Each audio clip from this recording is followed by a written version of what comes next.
నమస్తే Chandana, welcome to great Andhra top story. కోవాబన్ బలికి జగన్ భరోసా. రాజకీయాల్లో ప్రజాభిప్రాయం ప్రకారమే నాయకులు నడుచుకోవాలి. అందుకు విరుద్ధంగా వెళ్దామని ఎవరైనా అనుకుంటే ఒంటరి కావడం తథ్యం.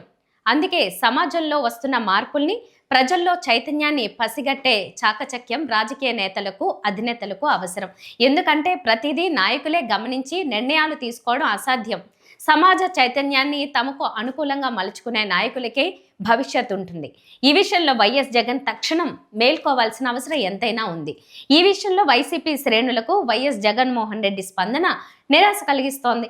2-3 సంగతుల్లో వైఎస్ జగన్ స్పందనారాహిత్యం గురించి తెలుసుకుందాం. మొదటిది, కూటమి ప్రభుత్వం ప్రవేశపెట్టిన వార్షిక బడ్జెట్. వైసీపీ అధినాయకుడు మాజీ ముఖ్యమంత్రి వైఎస్ జగన్మోహన్ రెడ్డి మినహాయిస్తే మిగిలిన ఆ పార్టీ నాయకులంతా సీరియస్గా స్పందించారు. వైసీపీలోని ద్వితీయ శ్రేణి నాయకులు స్పందించకపోయినా ఎవరు పెద్దగా పట్టించుకోరు. కానీ పట్టించుకోవాల్సిన అసలు సిసలైన నాయకుడు వైఎస్ జగన్మోహన్ రెడ్డి కదా అనే ప్రశ్న ఎదురవుతోంది. చంద్రబాబు సర్కార్ ప్రవేశపెట్టిన బడ్జెట్పై బాగుందనో బాగా లేదనో ఏదో ఒకటి ఈ పార్టీకి చెప్పి ఉండాలి కదా. కనీసం ఎక్స్లో ఒక పోస్ట్ అయినా పెట్టి ఉండొచ్చనే అభిప్రాయం వ్యక్తమవుతోంది. వైఎస్ జగన్ రాజకీయాలను ఎంత సీరియస్గా తీసుకుంటారో అనేందుకు ఇదే నిదర్శనం కాదా? ఇక స్వాతంత్ర గణతంత్ర దినోత్సవాలనైతే ఆయన అసలు పట్టించుకోరు.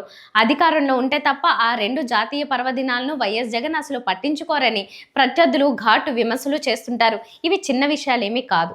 తటస్థులు, విద్యావంతులు, మేధావులు గమనిస్తూ ఉంటారు. తద్వారా ఒక వర్గం ఓటర్లకు దూరం కావడానికి తనకు తానే జగన్ కారణం అవుతున్నారనడంలో ఎలాంటి అతిశయోక్తి లేదు.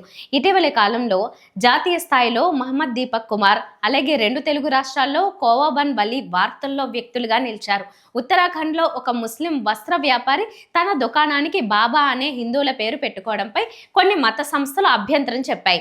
కేవలం మతం అనే కారణంతో ఏకంగా అతని ఉపాధిని దెబ్బకొట్టే ప్రయత్నాలకు మరో ముస్లిం మహమ్మద్ దీపక్ కుమార్ అడ్డుపడ్డారు. మత విద్వేషాల్ని రెచ్చగొట్టే వారి చర్యల్ని ప్రశంసిస్తూ దేశవ్యాప్తంగా మహమ్మద్ దీపక్ కుమార్ను కొనియాడుతున్నారు. కేవలం మతం అనే కారణంతో ఏకంగా అతని ఉపాధిని దెబ్బకొట్టే ప్రయత్నాలకు మరో హిందూ మహమ్మద్ దీపక్ కుమార్ అడ్డుపడ్డారు.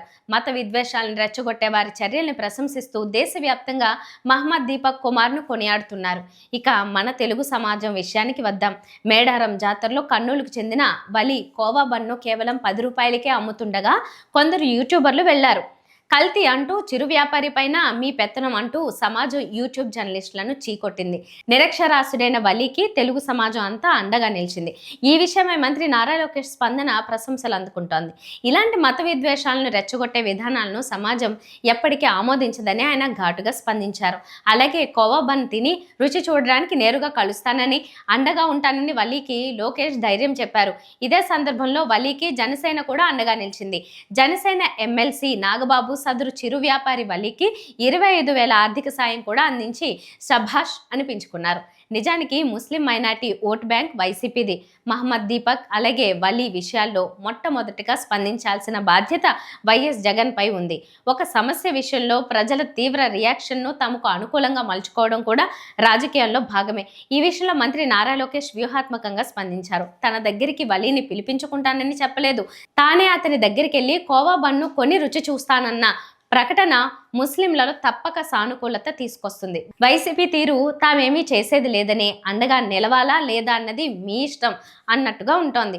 ప్రజాస్వామ్యంలో ఇది ఏమాత్రం ఆమోదయోగ్యం కాదు. కనీసం వైఎస్ జగన్ మీడియా వ్యవహారాలు చూసేవారికైనా సున్నితత్వం ఉండాలి. సమాజం ఏ దిశలో పయనిస్తోంది, ఏ అంశాలపై యువత ఏ రకంగా రియాక్ట్ అవుతున్నదో గమనించి వైఎస్ జగన్ దృష్టికి తీసుకెళ్లాల్సిన బాధ్యత మీడియా వ్యవహారాలు చూసేవారిపై ఉంటుంది. దురదృష్టవశాత్తు సమాజ చైతన్యాన్ని అంచనా వేయగలిగే సున్నిత గ్రహింపు వారిలో లేనట్టుంది.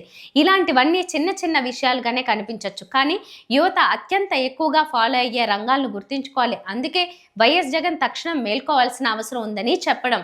ఇది ఇవాల్టి టాప్ స్టోరీ. మరిన్ని అప్డేట్స్తో కలుద్దాం. నమస్తే.